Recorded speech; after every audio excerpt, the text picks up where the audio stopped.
খাওয়ার পরেই কি বুকটা জ্বলে ওঠে? কিংবা পেটটা মনে হয় গ্যাসের বেলুনের মতো ফুলে আছে? টক ঢেকুর আর অস্বস্তি কি আপনার প্রতিদিনের সঙ্গী হয়ে দাঁড়িয়েছে?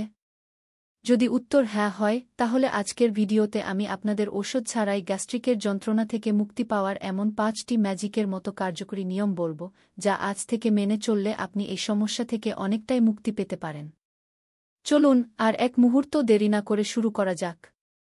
গ্যাস্ট্রিক থেকে মুক্তি পাওয়ার জন্য আমাদের খুব বড় কিছু করতে হবে না, শুধু জীবনযাত্রায় কয়েকটি সহজ পরিবর্তন আনতে হবে। চলুন এক এক করে সেই 5টি নিয়ম জেনে নেই। 1. ঘড়ি ধরে খাবার খান। আমাদের শরীরের একটা নিজস্ব ঘড়ি আছে। আপনি যখন প্রতিদিন নির্দিষ্ট সময়ে খাবার খান, তখন আপনার পাকস্থলী সেই সময়ে হজমের রস বা অ্যাসিড তৈরি করার জন্য প্রস্তুত থাকে। কিন্তু যখনই আপনি খাওয়ার সময় এলোমেলো করেন, তখন অ্যাসিডের নিঃসরণ অনিয়ন্ত্রিত হয়ে যায়, যা গ্যাস্ট্রিকের মূল কারণ। তাই আজ থেকেই প্রতিজ্ঞা করুন, সকালের নাস্তা, দুপুর ও রাতের খাবার প্রতিদিন একই সময়ে খাবেন। 2.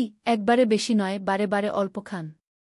আমরা অনেকেই একবারে পেট পুরে খাওয়ার অভ্যাস করি। এতে পাকস্থলীর উপর প্রচণ্ড চাপ পড়ে এবং খাবার হজম করতে অতিরিক্ত অ্যাসিড তৈরি হয়। এর বদলে আপনার সারাদিনের খাবারকে 5-6টি ছোট ভাগে ভাগ করে নিন।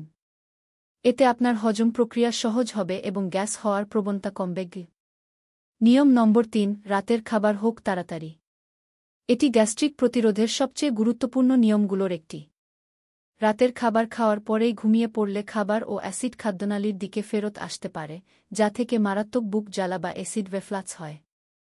তাই চেষ্টা করুন ঘুমাতে যাওয়ার অন্তত 2-3 ঘণ্টা আগে রাতের খাবার শেষ করতে। এই সময় একটু হাঁটাহাঁটি করলে আরও ভালো ফল পাবেন। নিয়ম নম্বর 4. সঠিক খাবার বাছুন। সব খাবার সবার জন্য নয়। কিছু খাবার আছে যা গ্যাস্ট্রিকের আগুনকে বাড়িয়ে দেয়। এড়িয়ে চলুন অতিরিক্ত তৈলাক্ত বা ভাজা পোড়া, ফাস্ট ফুড, কোমল পানীয়, অতিরিক্ত ঝাল মশলা এবং টক জাতীয় ফল, খালি পেটে। নিয়মিত খান শসা, ডাবের পানি, পাকা কলা, পেঁপে, ঠান্ডা দুধ, আদা চা এবং প্রচুর পরিমাণে সাধারণ পানি। এরা আপনার পেটের অ্যাসিডকে শান্ত রাখতে সাহায্য করবে। নিয়ম নম্বর 5. মানসিক চাপ কমান ও সচল থাকুন। অবাক হচ্ছেন? হ্যাঁ, মানসিক চাপ বা স্ট্রেস সরাসরি আমাদের হজম প্রক্রিয়াকে ক্ষতিগ্রস্ত করে এবং অ্যাসিডিটি বাড়ায়। তাই প্রতিদিন কিছুটা সময় মেডিটেশন, নিজের পছন্দের কোনো কাজ করে মনকে শান্ত রাখুন। এর সাথে প্রতিদিন অন্তত 30 মিনিট হাঁটুন বা হালকা ব্যায়াম করুন। এটি আপনার হজমশক্তিকে শক্তিশালী করবে এবং গ্যাস জমতে দেবে না। 3. বোনাস টিপ। আপনাদের জন্য একটি ছোট্ট কিন্তু দারুণ কার্যকরী বোনাস টিপ। যখনই গ্যাস বা অ্যাসিডিটির সমস্যা হবে, 1 গ্লাস পানিতে আধা চা চামচ জিরা ফুটিয়ে সেই পানিটা ঠান্ডা করে পান করুন। এটি খুব দ্রুত আরাম দিতে সাহায্য করে।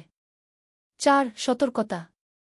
তবে একটা কথা মনে রাখবেন, যদি আপনার গ্যাস্ট্রিকের সমস্যা খুব মারাত্মক হয়, বুকে তীব্র ব্যথা থাকে, বমির সাথে রক্ত যায় বা ওজন হঠাৎ করে কমতে থাকে, তাহলে ঘরোয়া উপায়ের উপর নির্ভর না করে অবশ্যই একজন বিশেষজ্ঞ ডাক্তারের পরামর্শ নিন। আশা করি এই 5টি নিয়ম আপনাদের গ্যাস্ট্রিকের সমস্যা থেকে মুক্তি পেতে সাহায্য করবে। মনে রাখবেন, গ্যাস্ট্রিক কোনো জটিল রোগ নয়, শুধু দরকার একটু সচেতনতা এবং স্বাস্থ্যকর জীবনযাত্রা। ভিডিওটি যদি আপনার সামান্য উপকারেও এসে থাকে, তাহলে প্লিজ একটি লাইক দিন এবং আপনার সেই বন্ধু বা প্রিয়জনের সাথে শেয়ার করুন যিনি এই সমস্যায় ভুগছেন। গ্যাস্ট্রিক নিয়ে আপনার কোনো প্রশ্ন থাকলে নিচে কমেন্ট করে জানান। আর এমন সব স্বাস্থ্যকর টিপস পেতে আমাদের চ্যানেলটি সাবস্ক্রাইব করতে ভুলবেন না। সবাই সুস্থ থাকুন, ভালো থাকুন।